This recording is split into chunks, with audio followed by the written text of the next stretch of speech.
You are listening to the Apex Hour hosted by Ryan Paul on KSUU Thunder 91.1. This show allows more personal time with our guests, allowing them to give us their stories and opinions. We will also give you new music to listen to, hoping you enjoy some new sounds and genres. Welcome to this episode of the Apex Hour. Welcome to the Apex Radio Hour. I'm producer Lauren Bird, and I'm here today with Director of Apex and Professor of History Ryan Paul, and our special guest, Sarah Eaglehart. I'll turn it over to you, Ryan. Thank you, Lauren. We are excited to have Sarah Eaglehart Ogalala Lakota here with us today. She is an two-time Emmy Award winner. She's an entrepreneur. She's an activist. She's an author. And an amazing human being. She's been here at SUU speaking on campus, and we're excited to have her here on the Apex Radio Hour. So thank you for being here. Sarah, we appreciate it. Thank you for having me. So one of the questions I always like to start with is kind of a how we get to now. So if you could just tell us a little bit about where you came from, how you decided to do what you do, and go from there. Gosh, I feel like that is such a loaded question. So I grew up on Pine Ridge Indian Reservation in a really small community of 1,000 people. So my town was 1,000 people, 1,100 actually. And my tribal community was probably about 200 people. So of that 1,100 was probably 200 or so people in it. Growing up, I didn't see anybody doing all the things that I do now. So I definitely feel like I took a little bit more of the scenic path, but I also feel like that's the way that it was supposed to be. So the Pine Ridge Reservation is in South Dakota. Yep. Is that correct? Mm-hmm. So describe a little bit about the environment in which you grew up in. I mean, what was your community like? And because I think this is really important to the story that we're going to tell here in a minute. So Pine Ridge Indian Reservation is 100 miles by 100 miles in southwestern South Dakota. And our tribal membership population is about 50,000, although not everybody lives on the reservation, but that's sort of our membership number. We have 12 different communities across this vast land. And so my community is on the most eastern side of the reservation. And so again, my community was about, I would say maybe 100 houses. So it's a very small community. And it was, the homes that we lived in were HUD homes. So these HUD homes, my grandma's house, had 4 rooms and then a full basement, which had 2 other rooms in it. And so it was also a intergenerational home where we had 3 different generations of people living. And I think it's interesting. Well, let me ask you this. This is a question I always like to ask, is that when you were a kid, what's the first thing you remember wanting to be when you grew up? The first thing that I wanted to be, I mean, the first thing that I knew for sure what I wanted to be came along in high school when I wanted to be a journalist. So I wanted to be a journalist first. That was the first thing that I had exposure to. And I think in your book you talk about your high school experience. So the book that you wrote with your sister, Warrior Princesses Strike Back, starts with an amazing first chapter. And I think your high school experience is interesting because it is not a high school on the reservation. Mm-hmm. So will you talk a little bit about the high school you went to? My high school didn't have a lot of people. My graduating high school class had 30 people in it. So that tells you a little bit about the size. It wasn't very big. And in my tribal community, which was a mile outside of town, because of the racial dynamics in that town of 1,100 people, most students chose to be bused 45 minutes rather than go to that school that was 1 mile away. However, my sister and I went to school there from kindergarten. So we were sort of always one of the few Native Americans that were in the school. And so it was I always was aware of being the real minority, like in that school. And the racial dynamics were only Native American and white. We didn't have a lot of diversity beyond that. We had maybe one African American person, like in the whole town, maybe two. But it was really just Lakota and white racial dynamic. Why did you decide to go to that school? I don't think it was really a decision for me. It was it was when I got older. But when I was younger, that was the school that we all went to. That was a school that my mom went to and my family members had gone to. And when we got older in high school, my identical twin sister did go to the reservation school for maybe a year, but I didn't want to go. She went by herself. She was on this whole like bend of, trying to find her own identity and all that. So she wanted to have the separateness, I think. But she didn't actually end up liking it, and she came back. So, yeah, I think maybe my being at that high school was also like I liked being at that point. I think I liked being a big fish in a small pond. I kind of like that. I was also just an overachiever, so I was in all the clubs too, FHA, like all of the. I was in the band, I was in the choir.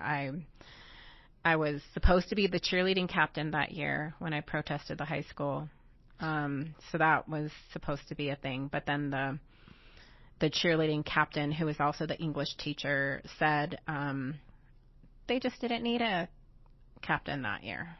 Just don't need it, So it was one of those things where you were seeing in real time as like a young person some of the systemic issues around discrimination and yeah.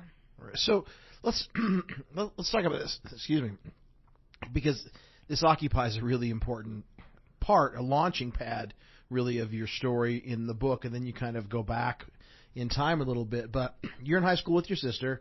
This is a high school that is been a high school for 50 years. I mean, it's a long time. Midwest, South Dakota high school, composed primarily of Anglo people living in a town surrounded by reservation land. Mm-hmm. Is that fair to say? Yeah. And most of the indigenous people are going to an indigenous school further away. So they've developed this kind of ritual, pageant, or whatever when it comes time to homecoming. All high schools have some kind of thing that they do. Mm-hmm. And so you're in high school and you see this pageant. Will you tell us about it? Yeah, my sister and I, we went to school our sophomore year there, and at the time of being freshmen and sophomores, right before that, we had actually been a part of a mentorship program that was around Lakota leadership. And the mentorship program started when we were in 8th grade, so it was like 8th, 9th, and 10th grade maybe. And we were being taught leadership values from Lakota elders, social workers, counselors. And so we had access to this program, which not everybody had access to. They literally picked like 2 people from each community to be a part of this program. So my twin and I were the 2 people from our community so there were 12 communities. So there's maybe 24 people, young kids in this program. And so we were being taught all of this. And so when we go back to school and we're watching this high school homecoming ceremony, and we were in we played basketball, and we were involved in sports and all that. And so we're seeing this homecoming, quote, ceremony. And this homecoming ceremony starts out with a big gymnasium, and there was a big stage in the gymnasium. And the football players would parade in like 2 by 2, basically, under a big spotlight. And they're all dressed up as natives. And they're dressed up as like they have big, like their faces painted like war paint and what they think a warrior kind of looks like, right? Our mascot was a warrior. And so they're painted and they're wearing all sorts of leather different outfits. And then the women parade in, and the women, and these were like the most popular kids in high school, right? Because it was, they had voted. And so the most popular kids got to be chosen as a part of the homecoming court. And the court consisted of 5 warrior princesses, a big chief, and a medicine man. And so then the girls come in, and they're wearing very stereotypical outfits of like short sort of buckskin dresses and like Princess Tiger Lily type stuff. Yes. And like big hair and like a lot of makeup, and they're parading in, and they sit around a fake fire, and then they sing Indian love song.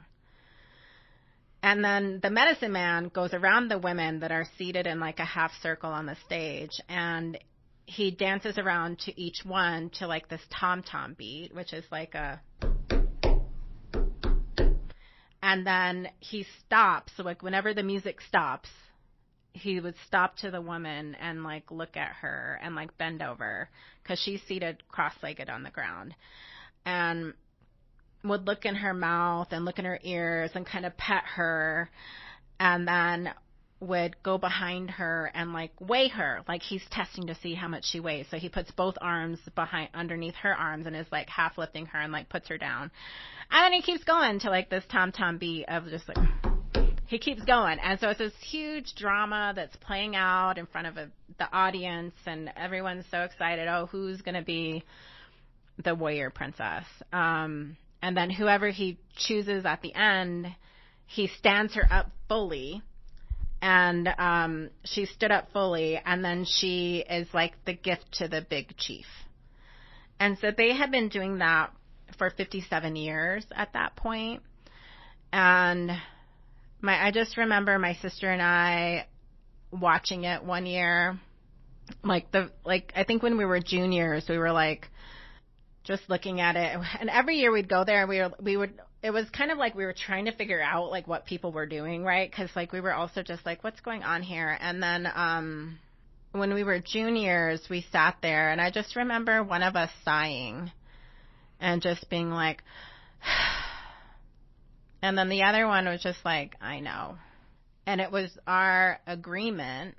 It was like our agreement that we were going to protest. Like we knew we had to protest. Like we knew nobody else was going to do anything about it. Like we had asked around, does anybody know about this? Like, you know, like, don't anybody else see something wrong here? You know, and everyone was like, oh yeah, whatever. And I think for my sister and I, we were just more like, we had learned all of these leadership lessons and laws to where we like couldn't ignore it, and we just couldn't ignore it. And we thought to ourselves, okay, our senior year is going to be our last time to do something about it. They're not going to care if we're graduated. No one is going to care. No one is going to do anything. And so we had decided then to protest, and then we basically had a year to prepare, and then went on radio stations. And because I wanted to be a journalist, I was an intern summer reporter, and so I knew to go to the newspaper and tell them. And so we just started recruiting people and telling people about it. And it starts fairly small. It starts very small. And, yeah. And surprisingly, you would think that all of the indigenous people around would say, yeah, you know, the time is now, but it doesn't happen that way. No, I mean, we started out with basically a handful of people who were really girls. It was Native girls that were there that were saying, you know, we need to do something. And then it just got bigger and bigger. By our second year, we had more people getting involved from other reservations. So it wasn't just a one community thing. And we started getting more help. And it was really interesting. Again, like the racial tension. So like even our senior year, I think just the experience of walking through the hallway was horrible. Just because it was friends that you knew from kindergarten who didn't want to be your friend anymore. And I was Miss Popular, right? I wanted everybody to like me. I was really in that teenage stage, and so like it kind of killed me, but also I was like standing up for what I believed in. So that was hard, and it was really painful. And then the interesting thing when I look back too is like our math teacher was also the football coach, and he was mad at us. Guess who was horrible at algebra when they went to college? It was me, because he did not help us. And the other thing was our counselor, like our high school counselor wasn't supportive either, obviously. Like they were all upset. But even applying for things like scholarships or for different programs like that. I remember my sister, so she's a psychotherapist now, but she was the one that was really interested in going to different programs like Indians into Medicine and like these type of programs. I wanted to go to things like Native Americans into Journalism Association. Like I wanted to do journalism writing things, but she wanted to go to InMed. And so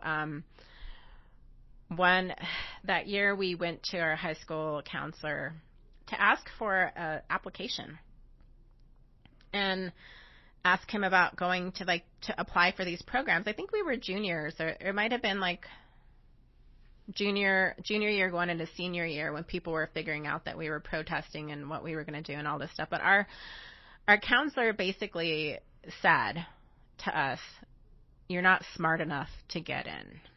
Like he was like, you really don't have the grades, like your math grades are bad, and like like discouraging us from applying. And my sister and I, we walked out of the counselor's office, and we took like a handful of steps down the hallway, and we were always sort of in the same like mind frame of like talking. Like we stopped suddenly in the middle of the hallway, and we like looked at each other, and we were like, he's not even going to help us. And like, that's his job. Like his job is to print out the application and like give us our school records and help us apply for this program. And we were two students that were disadvantaged minorities of the school. I mean, we didn't have parents. Our grandma was raising us on like this small income that she had as a cook and her star quilt business. And like we didn't have a printer at home, so when we realized to ourselves like this guy is not going to help us. And it wasn't like grandma knew what we were doing either. Grandma didn't go to college.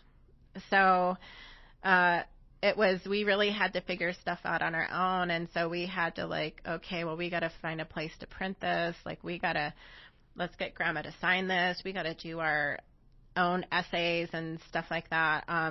Which today I know people do a lot on their own and all that. But like we were basically first generation college students. So we didn't have a lot of that extra support. And so we just became really determined. And we were like, okay, well, we're going to apply. And actually, we both did get into Indians into Medicine program, by the way, because even though I sucked at math, they took into account your leadership capabilities. And so we got in. So the protest goes on for like 4 years. 4 years. Right? Yeah. You leave high school and come back from college. Yeah. To do this, and the protests get bigger, and they try to. Student alliances started supporting us. So, like the Lakota Student Alliance from the reservation colleges decided to come and help us. And then the American Indian movement also catches wind of this. And so they start coming and helping us. And we start putting on educational forums in the park to help educate both sides. But it was really only the Native people that showed up. And we had a big march down Main Street where the drums would come and support us and play for us. And we actually would go into the auditorium that I spoke about earlier. We would have a big circle around the whole auditorium, and we would disrupt the play and by chanting and singing until we got kicked out. But let me tell you, the police would show up in force with guns.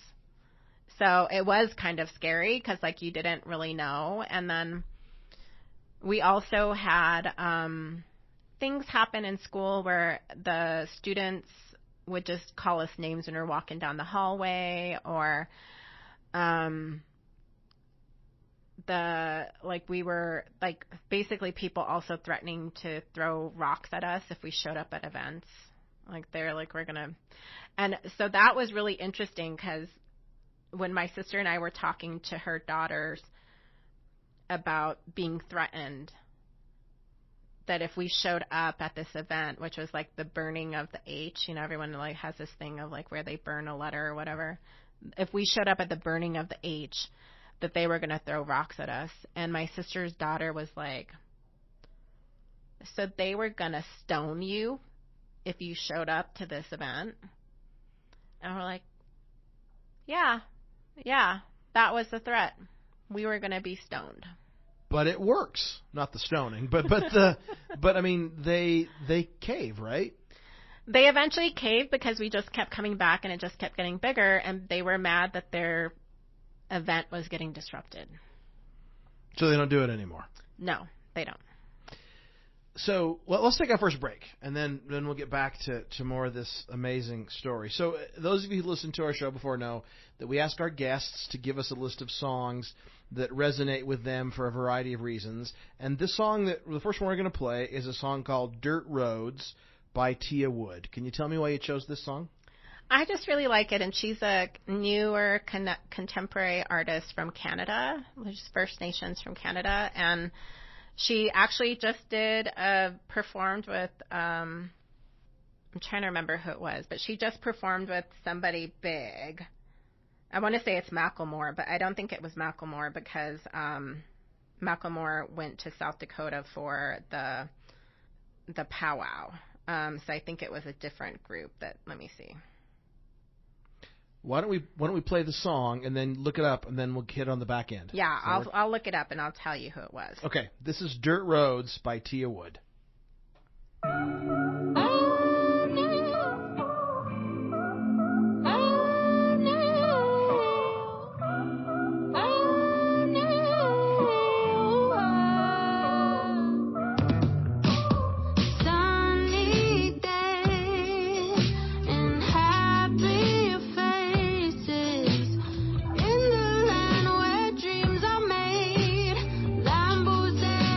Private plane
All right, that was Dirt Roads by Tia Wood. You're listening to the Apex Radio Hour here on KSUU Thunder 91.1. I'll turn it back to you, Ryan. Thank you, Lauren. We're here with Sarah Eaglehart, two-time Emmy Award winner, activist, and overall pretty cool lady. So thank you for being here. We left off talking about the protests that you had in high school, and one of the things I want to talk about is you had mentioned that you'd been to this mentorship program. And in your presentation today, you talk about the idea of values and then laws. Mm-hmm. Can you talk about that, how your aunt kind of talks about the Lakota laws? Yes, as I shared in my talk today, when I was writing my book, Warrior Princesses Strike Back, How Lakota Twins Fight Oppression and Heal Through Connectedness, I was sharing with my auntie, Ethline Two Dogs, about how we included Lakota values in our book. It's at the end of every chapter as sort of a personal development tip section. And she said, actually, they're not values, they're laws. And she said, values is a westernized term, and that law, they were laws, and that it was there were consequences if you didn't follow these laws. And so that part stayed with me, because if you think about historically with our tribal community, if there was any act against, say, violent act against a woman, it would never have been tolerated. That person would have been expelled from the community to most likely die, because you needed your community in order to survive then. So I thought about that. I was like, oh, that's so true. But the other part that I thought about as well is, I get really upset whenever somebody isn't respectful or doesn't follow these Lakota laws. Things like respect, I feel are high up there on the list. And I would get really mad. And I was like, oh, it makes sense. It's a law. That's why I get so mad, because it was taught to me experientially as a law. So I would never behave that way, right? Because my aunties and grandmas would have been on me in a heartbeat. And by the way, they corrected in public. They didn't do it behind closed doors. So if you misbehaved and you didn't follow these laws, you were corrected on the spot.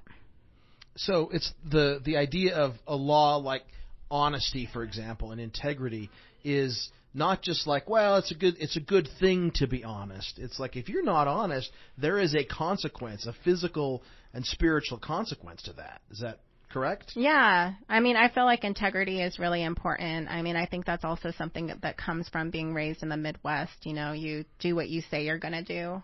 That's really important. There was also this aspect of, I asked my grandma back during COVID about what she thought about racism. I asked her this question, and she said, I look at myself as I am no better and no less than anybody. And so that's really how she saw the world. And so there's that aspect of humility, of coming from a real humble place and navigating it from that, and then also just showing compassion and generosity, however you can. It's interesting you bring that up.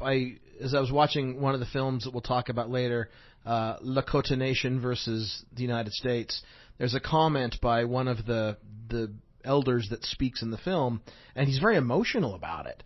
And he talks about this idea that an elder had said to him, even a dead dog deserves your respect. And he really breaks up in this idea about how, by not showing respect to these indigenous people in the Black Hills, that they are even lesser than a dead dog.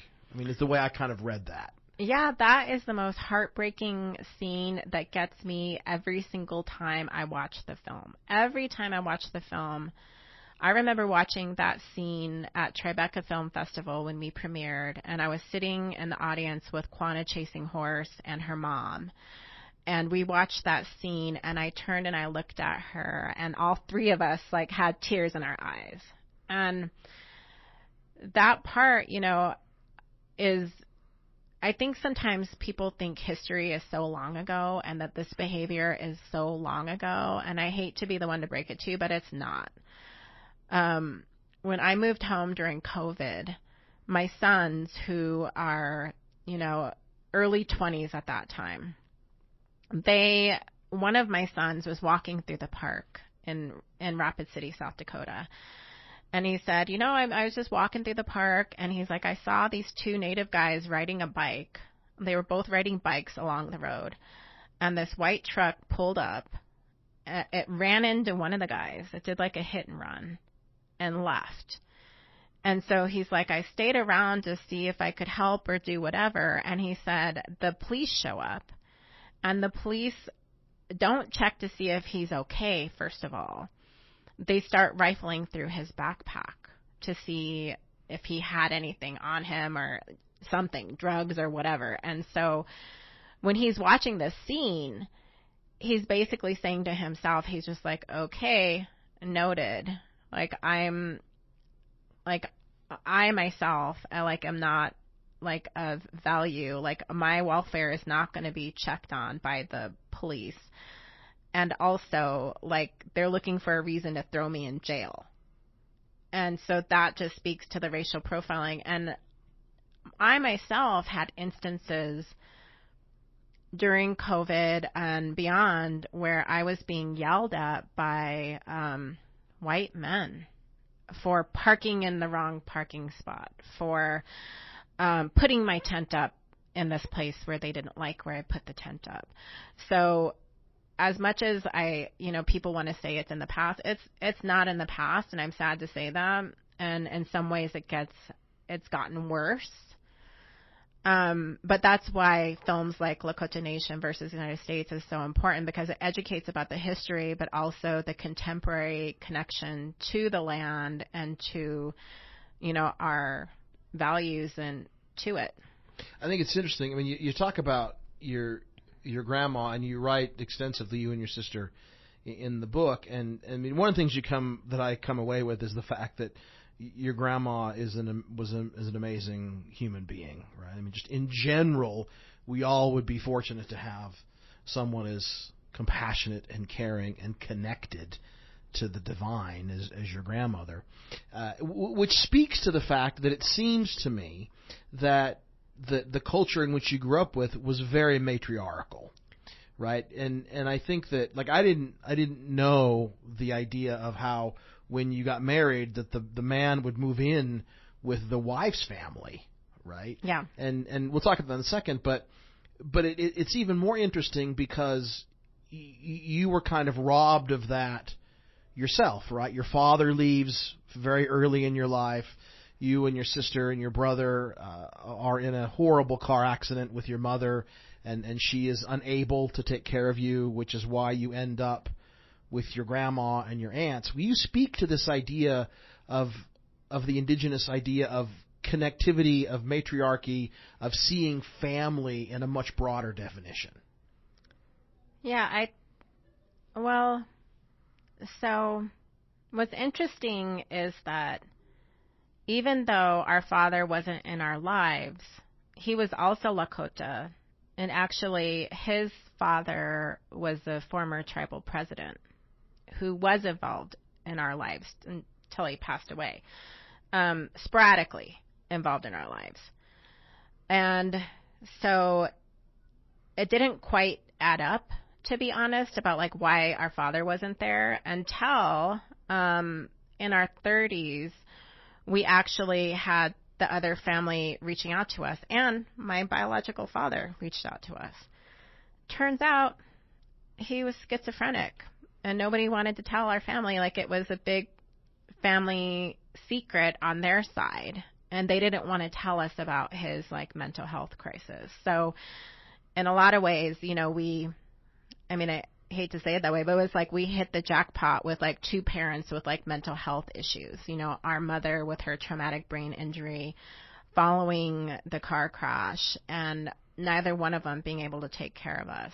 However, if you would have asked us about if we missed having a father, we would often say, well, we didn't know what it was like to have a father in our lives, but we had uncles.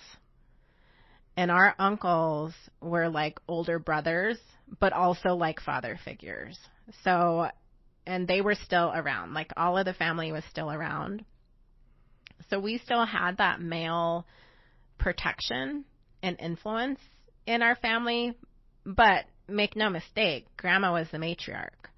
So while Grandma was compassionate and generous and kind, she was also very feisty and fierce and direct, as a lot of Lakota people are, and especially like the women. So we were watching how she navigated the world, and how her as a single parent, my mom as a single parent, and then my grandma taking us back in after the car accident. So we didn't know any other way. I mean, that's how our family was raised, and that's how we behaved. We were just a strong unit. And so it wasn't nuclear, it was extended. And you're very, very fortunate if you have an extended family that operates as a nuclear family. And then our community, which also stepped in and wanted to help one another too. And so when you think about richness, you know, we had that richness in our community. While it wasn't material, it was definitely like cultural, in that richness. Rooted and grounded in your indigenous culture. Yeah. So I like this. I mean, it's interesting, this idea of connectivity, right? And you had mentioned that, and I obviously can't pronounce it, but for lack of a better term, you call it the Lakota Amen. But can you talk about, first of all, the phrase and what it means, and how it relates to you specifically? Yeah. So the word that I like to explain as a Lakota Amen is Mitakuye Oyase, which means that we are all related, we are all connected. And as Native Americans, as Lakota people, this is a phrase that we say like at the end of every prayer, whether it's a meal, like whether it's just like a prayer for the day, whether you're having a memorial or an honoring or what have you, you're always saying Midakuya Oyase. We're all related. We're all connected. So I often explain, because, you know, when I was growing up, I used to think, what was interesting, I was like, why do I have this idea in my head that I have to help the people? Like, it was just this like strong notion of, to be a good Lakota meant that I had to find a way to help my people. Nobody said it explicitly, right? Like, nobody really said that directly, but it was this thing that was rolling around in my consciousness. But I think it leads back to that phrase, Midakuye Oyase, because it's always teaching this like reinforcement of your responsibility to the people, that you're related to the two-legged, the four-legged, the winged, the earth, you know, the sky, that Creator, the Spirit, is all around you all the time. And so you get a lot of these senses of how you move through the world and your worldview through phrases in your language. And that was definitely one that it was teaching you accountability, that you didn't just represent yourself, you represented a tribe, and also that you were responsible for that community. So it's really about the collective and understanding the collective and your responsibility and your accountability to that collective. And one of the things I like that you've talked about earlier is this idea of, you know, again, read the book, because your story is so multifaceted. But you end up working for the Episcopal Church with people who, as you said, fast and pray as a matter of course, right? That's their job in some ways, to be that kind of person, and how that collaboration works. But in these circles, people always talk about the moment I found God. Yeah. Right? This is the moment I was converted or felt the divine, and they have these moments of when they discovered the Creator. But you have a different answer to that. Can you tell us that? Well, so yes, but I also feel like I want to explain about why I ended up working for the church. So I was living in Pensacola, Florida, and I was a young mom of 2 kids. And previously, I had worked at the casino, the Viejas Indian Casino in San Diego. And I had just gotten my MBA. So, and then we were stationed in Pensacola, Florida, right after I got my MBA. So I'm in MBA and I can't find, or in Pensacola with an MBA and I can't find a job.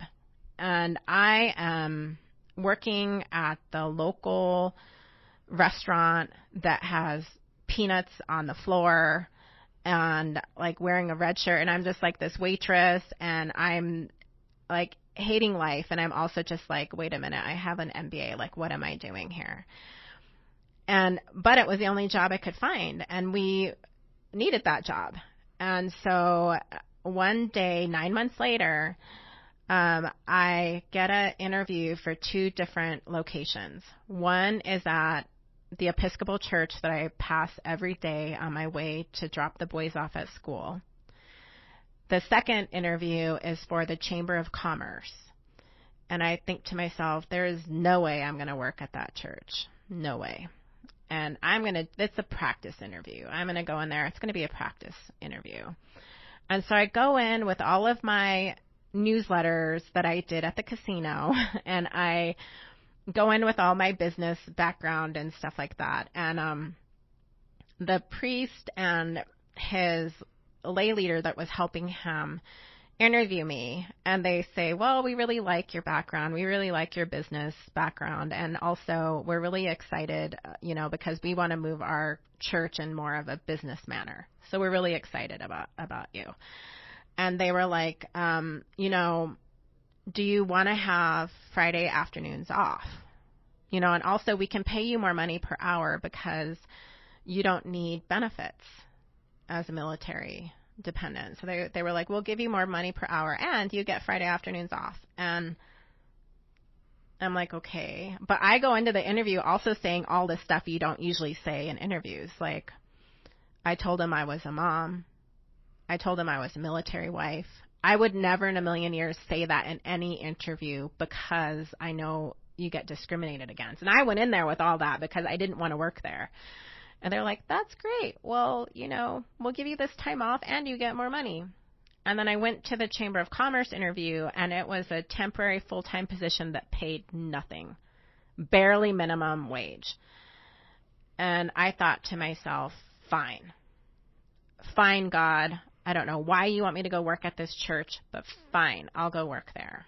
Because I was really young and passionate and ambitious, right? So I followed, and I felt like I was stomping around there for like the first year because I was getting the coffee. I was in the South. I came from California, a very liberal state that was like, I was climbing the ladder there. I had gone from executive assistant to coordinator. Like, I had done all the stuff, and now I'm getting the coffee.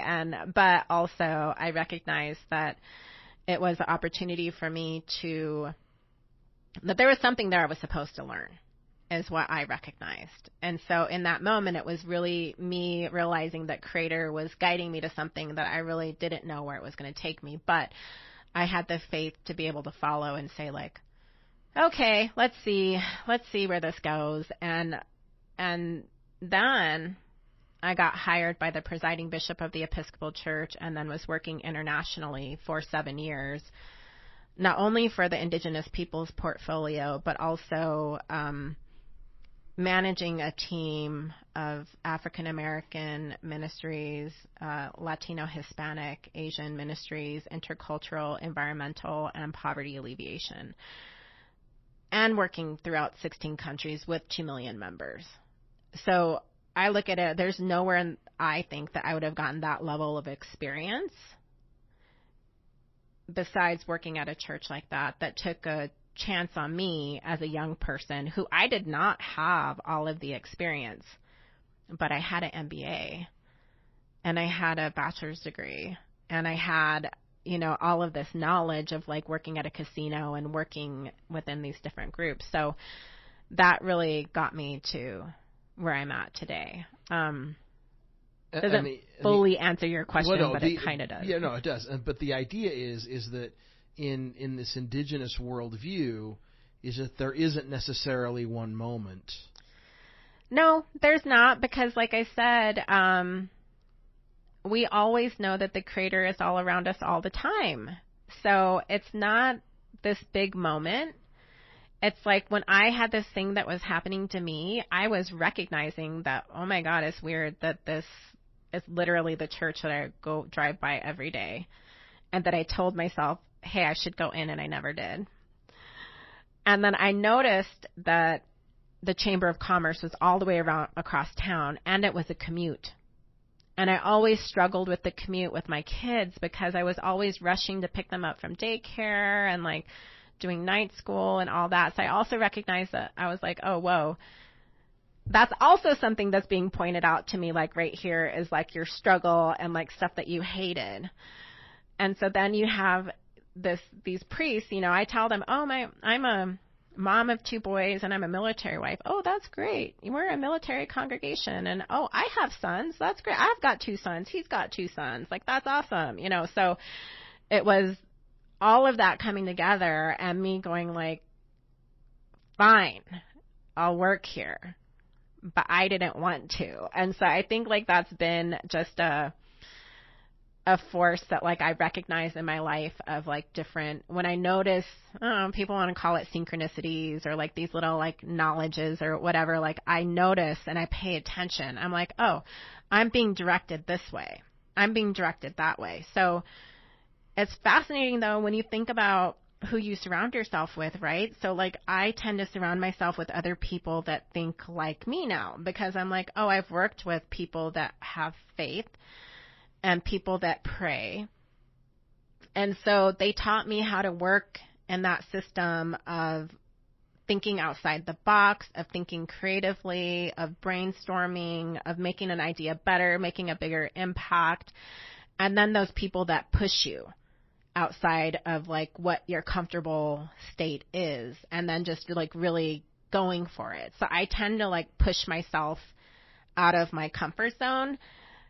And then I'm always fascinated by like what happens. Like I'm just as surprised as anybody else. I'm like, oh, wow, I didn't think we were going to win an Emmy. Like nobody told me that.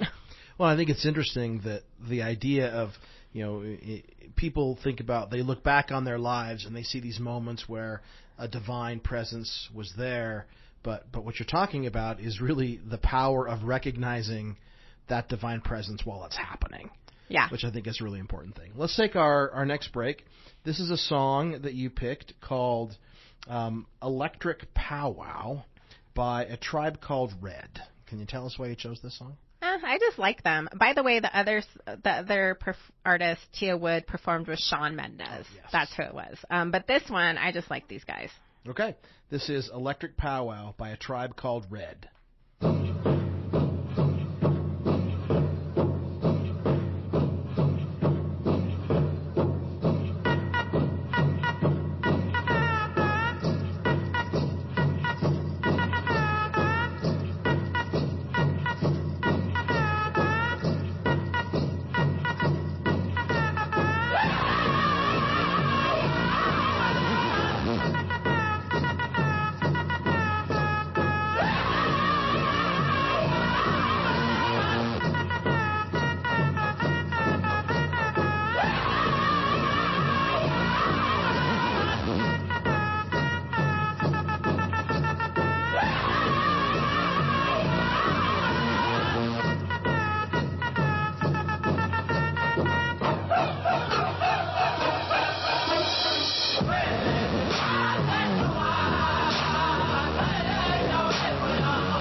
All right, that was Electric Powwow Drum by A Tribe Called Red. You're listening to the Apex Radio Hour here on KSUU Thunder 91.1. I'll turn it back to you, Ryan.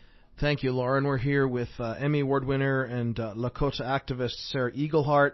We're talking about her story, and it's contained in a book she wrote with her twin sister called Warrior Princesses Strike Back. And the thing I like about this book, aside from the story, is that, as you mentioned earlier, there's, at the end of every chapter, there's questions and thoughts to make yourself better, and even journaling prompts, right? And I even caught myself thinking about these things, and some of the things that I made my own personal notes on were these things of just how to be a better person, right? But the other thing is usually between each of the chapters there's some verbiage, poems, if you will, the written, and one that really moved me that you wrote. I'd ask you could you read that for us, please? Sure. This one is the entrance to the chapter about the sacred, where I talk about my work at the Episcopal Church and I talk about spirituality. But the other thing to know about this is that with visible breath I am walking. That phrase actually comes from a prayer that was said by the white buffalo calf woman who brought the pipe to the people, and our 7 sacred rites around sun dancing and sweat lodge and naming and all of those good things. And so that's actually what I was playing off when I wrote this. And I wanted to talk about it in a sense of it's also like how you walk through the world or how you see the world, but in a contemporary way. So it goes, with visible breath I am walking across the golden prairie, down the canyon to the Sundance tree at sunrise. With visible breath I am dancing, following the drum of the sandy mist on the ocean shore to the sunset glow. With visible breath I am climbing, up through the swirling wind at the top of the sacred mountains to the one I love. With visible breath I am rising, beyond the nighttime clouds to the starry sky, through the Milky Way to the old ones. With visible breath, I am. I love that last line, with visible breath, I am. So thank you for sharing that. Yeah. And you have shared this your culture and your beliefs and thoughts and your spirituality in a variety of ways. You've talked about AI, you've talked about music and multimedia, and one, you have won 2 Emmy Awards, right? One is for a film, a documentary called Lakota Nation versus the United States, which I encourage, produced by you and Mark Ruffalo and others. It's on Hulu. On Hulu, yeah. Hulu and Disney Plus, they're combined now, I think. So if you get a chance to watch that, I strongly recommend it.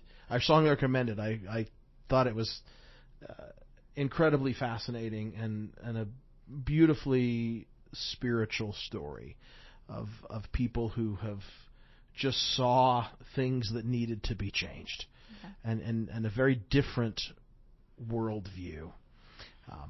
But the one I want to talk about for the next few minutes before we hit our final break is a beautiful short film called Crow.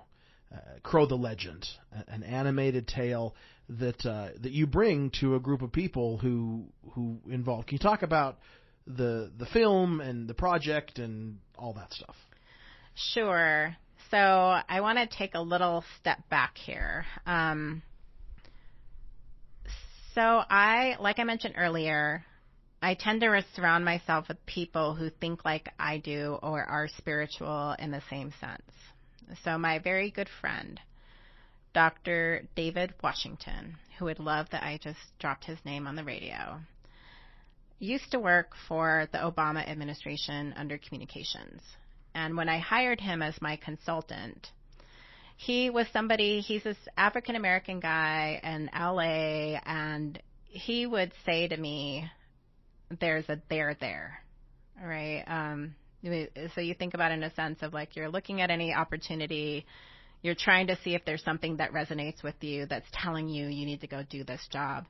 do this project, whatever. He was also somebody that was he's super into Star Wars. So he's very much into the Force and following the Force.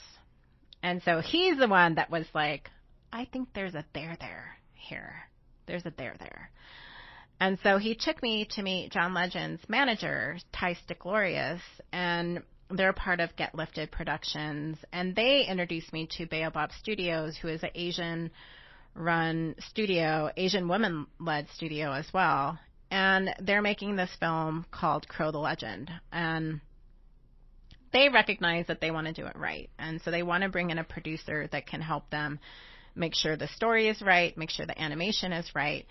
And they're like, oh, yeah, John Legend's going to be a voice, like you get to be a voice, like all this stuff. But actually, any project that I do, I don't say yes right away. So even though it was John Legend, I wasn't saying yes right away. I was like, okay, let me think about this. Like, let me sit with it. And then, of course, I came back and I was like, yeah, I think this is a good project. Like, I think there's a good meaning behind Crow the Legend because it's about the animals, and the animals are going to save the world, and the voices were different people, and so it was kind of crazy because they're like, we'd love for you to play the moon, Luna, and so I thought to myself, well, who says no to playing Hawi, which is our word for moon? Like, who says no to that? So I played it. I had like one line or two lines in the whole film, but like they were the hardest because like the whole voice acting is like really hard. So I was in it, but then they kept adding different voices. And so it was like, oh yeah, Liza Koshy's going to be a voice in the film. Diego Luna. Oh yeah, we just got Constance Wu. And then one day the big one came along, which was like Oprah. Oh, Oprah's going to play the one that creates by thinking. And so it was really fascinating to see how it came together.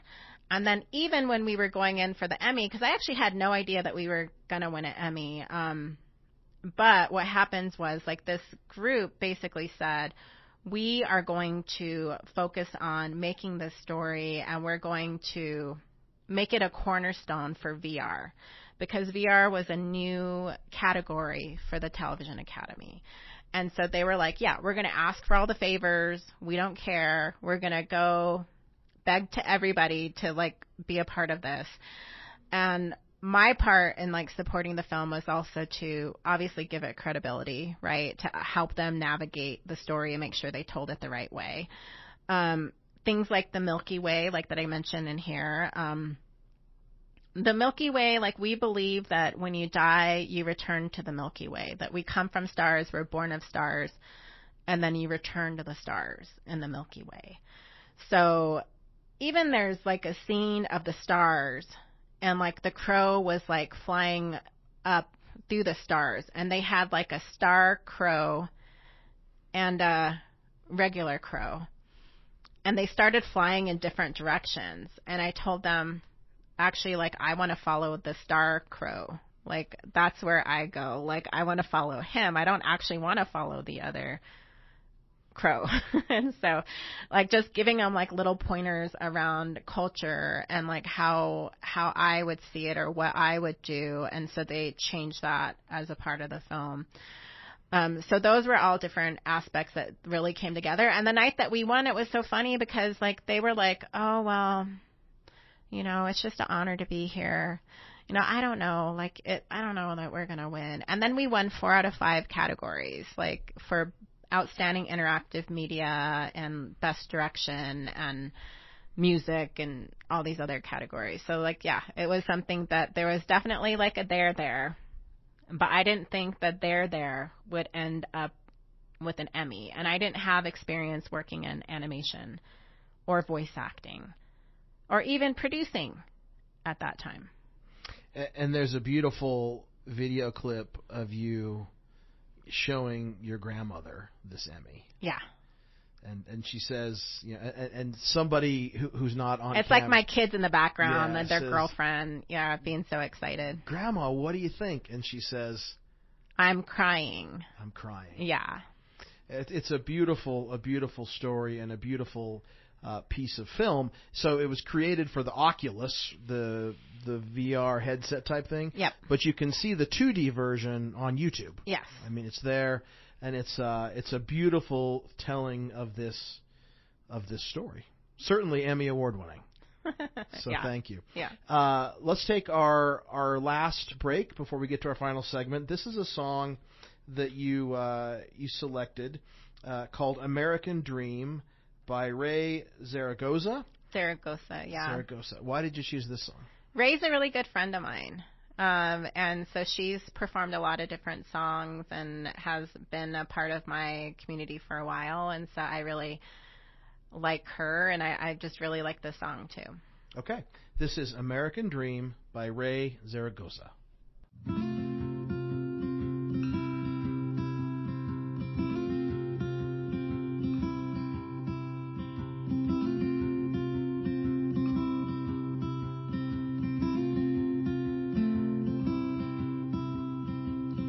I've been thinking about the news. Daddy leaves it on all day through. I've been thinking about the wars. And to be honest, I can't take it anymore. I hear you every day. The awful words you say. But hate can't be the face of the American dream. I've been thinking about my life and how one day I want to be a mother and a wife. I've been scared of that thought too. In a world of struggle, what are we gonna do? I hear you every day saying it's gonna be okay. But hate can't be the face of the American dream. And I know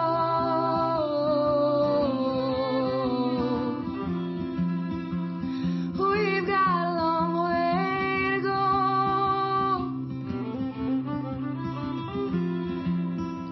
But I've got to believe that change is a choice, and it can start with me.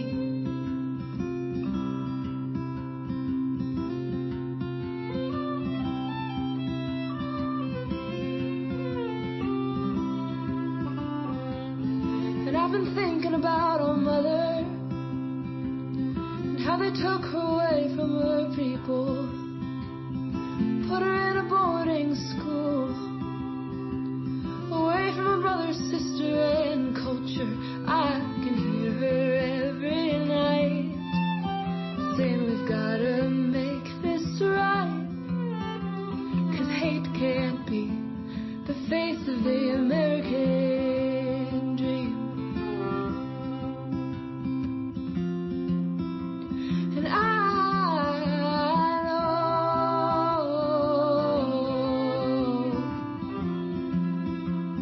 we've got a long way to go.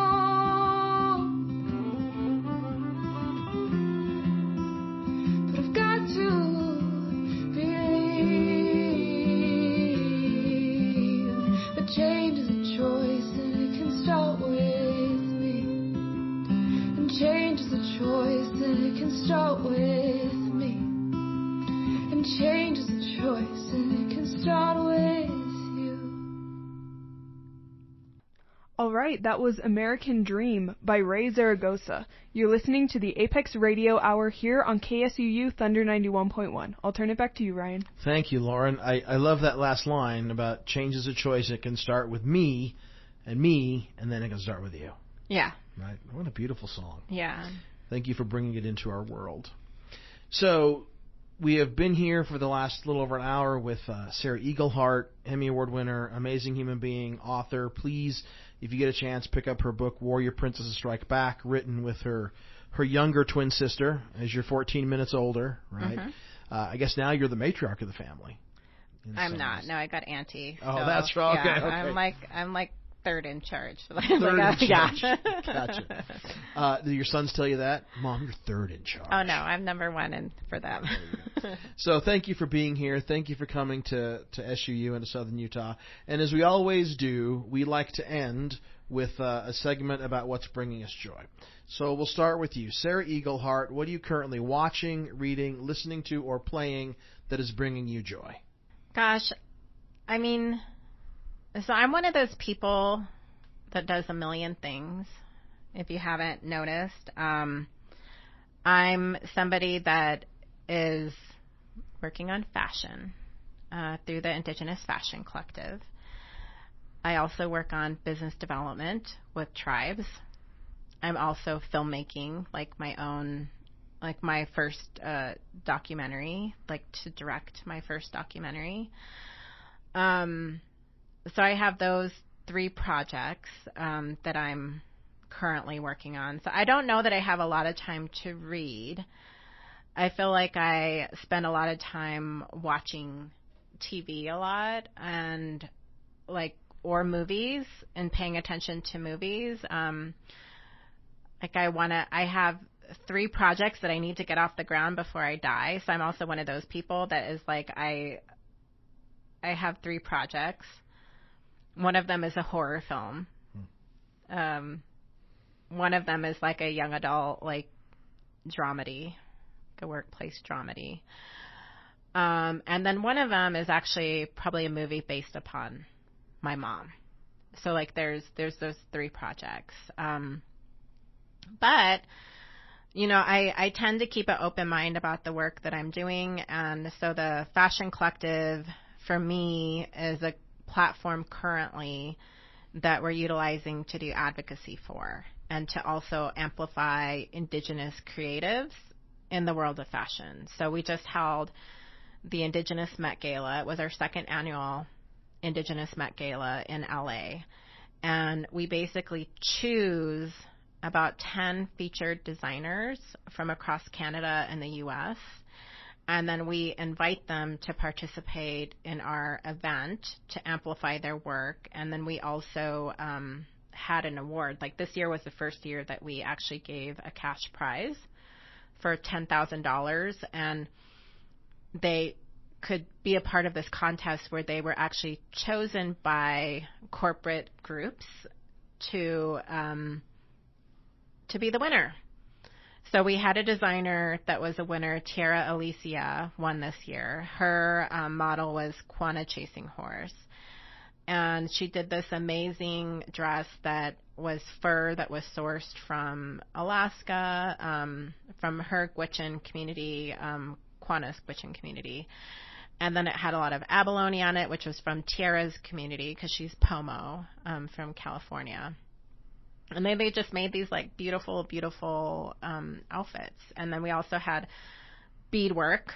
We had a couple of designers who are actually from the Nevada area, Sean and Adrian, who are from Stevens and Snyder Artistries, and they do beadwork. And sort of their claim to fame is the beaded Birkin. So they bead a Birkin. Yeah, they've beaded quite a few now. And they did this really beautiful outfit with this beadwork all over it and feathers all over it. So it was really amazing just to see the talent that comes from Indian country. Yeah, so I don't know, a lot of things bring me joy, but to be honest, I feel like work brings me a lot of joy in my everyday life.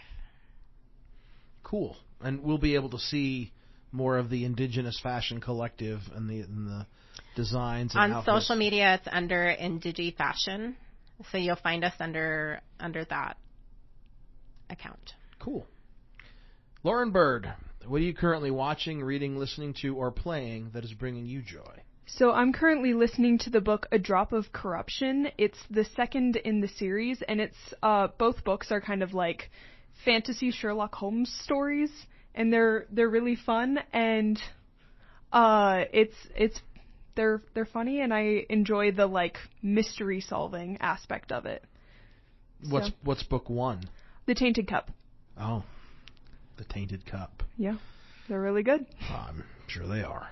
Okay, what about you, Ryan? What are you currently watching, reading, listening to, or playing that's bringing you joy? I have discovered something from my childhood. I don't know, Sarah, if you're like this as well, where you find things that you saw as a kid or watched as a kid, and it kind of comes back, and you do this. So there's a channel. I don't know if it's on. It's called MeTV. It's like the I love that channel. It's like a Nick at Night type of thing, where they show old shows and stuff. And I just came across a show that I remember defined me as a kid often, which was Mutual of Omaha's Wild Kingdom. Do you remember that? Oh, you don't remember that show. I've seen like one episode. So Marlon Perkins was the director of the St. Louis Zoo, and he did the shows like from the 60s to the 80s, and it was just this half hour put over by the insurance company, and it was all about various wildlife things, and it was just old school. And actually my dad was a biologist on the Great Salt Lake, was in it for one of the episodes. It was a big, when they were hauling moose around in the 70s. But I just started recording it, and it is one of the things that just brings me back. And of course I wasn't born in the 60s, but still watching that old stuff and everything else makes it better. We just had Trustee Darren Bird walk in. Do you want to tell us what's bringing you joy? Sure. Very quickly before we go out. This is Darren Bird, who is a SUU trustee here, so he always gets the microphone. Hey, so I found a podcast you're probably familiar with, Not Forgotten, by Lyman Hafen. And I've been listening to those. It's the history of the Washington County, St. George area, and bringing back a lot of memories from growing up there. Okay. So all about memories in some ways. Thank you, Sarah Eaglehart, for being here with us today in the Echoes Apex Radio Hour. The song that we're going to go out on is one called Skoden by Stella Standing Bear. Can you tell us why you chose this? Oh, she's a Lakota, and she's a newer artist. She's actually from Salt Lake City, and she is sort of rising out there in the music world, and she was recently signed by a label, so that's exciting.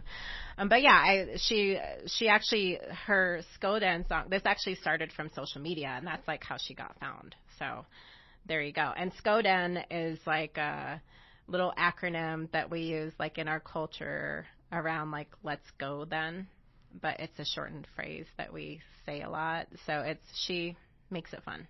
Okay. Thank you for being here. Thank you for listening to the Apex Radio Hour. And, of course, in the words of the great American poet Bill Withers, I wish you well. This is Skoden by Stella Standing Bear.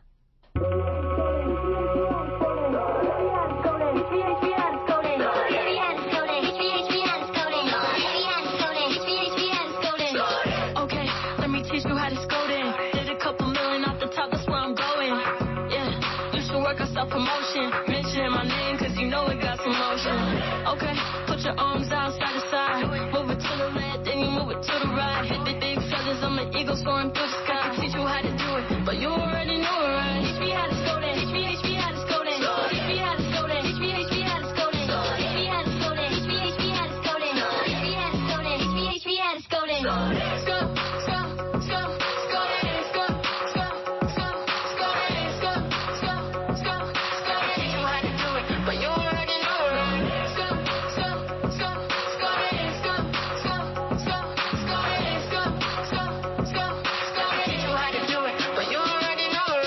Uncle said I got that power, not wow. And this and that, you keep on loving the sound. Got your auntie getting down in the crowd. Yeah, I even got the Alice loving now. Okay, put your arms out side to side. Move it to the left, then you move it to the right. Big feathers, I'm an eagle soaring through the sky. I can teach you how to do it, but you already know it, right? Teach me how to Skoden. Teach me how to Skoden. Teach me how to Skoden. Teach me how to Skoden. Teach me how to Skoden. Teach me how to Skoden. Teach me how to Skoden. Teach me how to Skoden.